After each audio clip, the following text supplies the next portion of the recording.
I had just sat down at my desk with a cup of coffee when a man walked into my office. He was dressed in a loud, worn-out suit, wearing multiple rings and far too much cologne.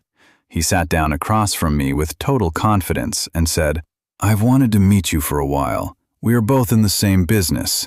We are entertainers." I felt my blood boil. I told him sharply that I was a professional, not a performer. He simply smiled and showed me a card proving his background as a street comedian. I wanted to throw him out, but his strange confidence stopped me. I asked him why he was there. "I need a job," he replied. I laughed and told him this wasn't a theater. But then a cruel thought hit me. I leaned across the table and said, "If you can make me laugh right now, I'll find you a job. Show me what you've got." The man looked down at his hands and shook his head. "I don't make people laugh anymore," he said quietly.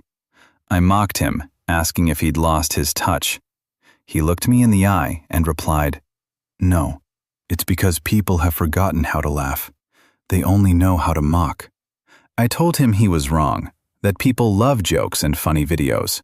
He just watched me for a moment and then said, "Your close friend, the one named Robert, doesn't he look exactly like a confused ostrich in a tuxedo?" I tried to stay serious, but the image of my stiff, awkward friend flashed in my mind.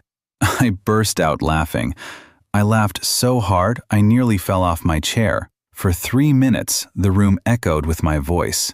Finally, I caught my breath and said, "That's enough. He's my friend. You shouldn't be so disrespectful." The man's face turned dead serious. "You see," he said, "you didn't laugh at a joke. You didn't laugh at yourself.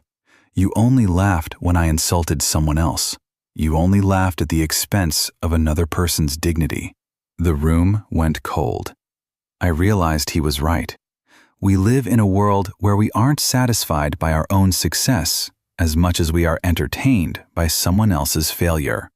We laugh when someone trips, when a car breaks down, or when someone loses their way. We have become a society that finds joy in the humiliation of others.